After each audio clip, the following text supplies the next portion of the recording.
Have you ever stopped to think about this? We live in an age of absolutely incredible technology. I mean, we can do things our ancestors would have literally thought was magic. And yet, that deep-seated feeling of suffering, of things not being quite right, it's still a huge part of being human. So what gives? Why doesn't all this progress seem to equal more happiness? So here's how we're going to break this down. First, we'll look at the amazing things we've built and contrast them with the ancient problems that just won't go away. Then we'll question if science is really solving things or just putting a Band-Aid on them. After that, we'll get into what really separates us from the animal kingdom and use a pretty cool analogy to understand our purpose, before finally landing on what our source suggests is life's real destination. I mean, you can't deny it. We live in a world of just mind-blowing achievements. We've got instant global communication, medicine that works wonders. As the source material puts it, we've basically mastered the skies and the seas. But this is where the source hits us with a really powerful contrast. On the one hand, we have the incredible technological might of a fighter jet. But on the other, we're just as helpless against the raw power of a tsunami as we've ever been. All our progress hasn't made us immune to these timeless, powerful forces. You know, the Vedic texts that our source material pulls from actually categorize these problems into 3 buckets. First, you've got the miseries that come from our own bodies and our own minds. Then, there's the suffering caused by other people or other creatures. And finally, there's the big one, those huge natural disasters that no amount of tech seems to be able to stop. Okay, so if technology isn't the silver bullet, what about science? Well, the source material pushes back on that idea too, asking a really pointed question.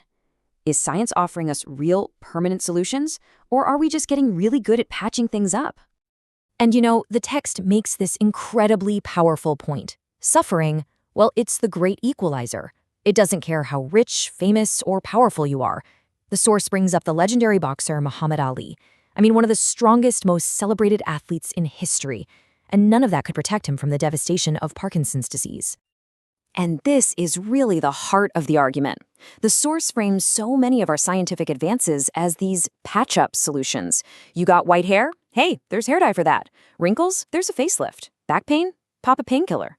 The point is, all these things are just treating the symptoms. They don't do a single thing to stop the root causes: aging, disease, and, death itself.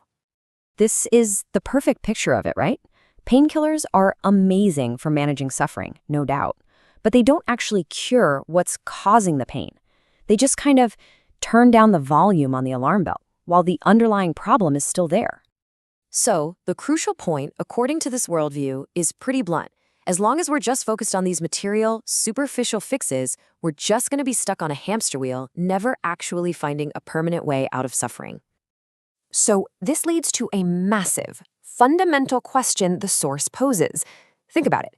If all our amazing technology is just creating fancier, more sophisticated ways for us to eat, sleep, mate, and defend ourselves, are we really that different from animals? What makes us uniquely human? To answer that, the text turns to some ancient wisdom from the Mahabharata, one of the great epic texts of India.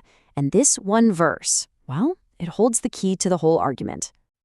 And here's the breakdown. We share those 4 basic things with pretty much every creature on Earth. But what sets us apart, the one thing that makes us uniquely human, is our capacity for what's called dharma. It's the ability to step back and ask why, to actually look for a higher purpose beyond just surviving day to day. Now, it's really important to get what dharma means in this context. We're not just talking about religion as an institution. It's defined as the very potential that elevates human life. It's that search for meaning, that drive to understand our place in the universe and to connect with something bigger than ourselves. The source argues that without this, we really are just super sophisticated animals. Okay, I know that idea of dharma might feel a little abstract, so to make it super concrete and easy to grasp, the source material gives us this simple but really profound analogy. So just imagine this for a second. Your company gives you a car. It's not yours to keep forever. It's a tool, a vehicle you've been given so you can do a specific, very important job. You can probably see where this is going, right? The source draws this direct line. The car, it's like our physical body. It's a temporary vehicle given to us by a higher power. And just like a car, it needs maintenance. It needs fuel. That's our food. It needs cleaning. And every now and then, it needs repairs from a doctor. But here's the real question. What would you think of a driver who spent all their time and energy just polishing the car, putting fancy rims on it, and driving around for fun, but completely forgot about the actual job they were supposed to do with it? The source argues this is exactly how so many of us treat our bodies. We get completely obsessed with maintenance and decorating the vehicle, and we forget all about its real purpose. And this right here is the absolute crucial point of the whole analogy. You are not the car, you are the driver. In the exact same way, the text says that the real you isn't your body, it's the soul, the Atma, that is temporarily operating this machine. So this brings us to the final and frankly the most important question of all. If we accept this idea that we are the driver and not the car, then where are we supposed to be going? What's the destination? Think about that company driver again. Their purpose isn't just to keep the car looking good, it's to use the car to get where the company needs them to go. According to the source, the ultimate goal is to drive that car all the way back to company headquarters. And this image really captures that spiritual destination that's presented in the text. The whole purpose of the soul using this vehicle of the human body is to make that journey back to its spiritual source, a state the text calls back home, back to Godhead. So at the end of the day, the ultimate solution to the problem of suffering, from this point of view, isn't some new technology or a better pill. It's a deep, profound shift in consciousness.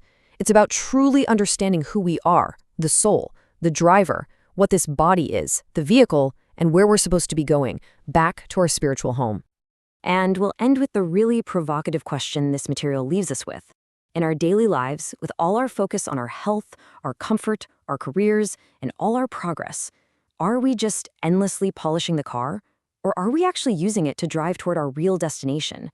That's a powerful thought to sit with.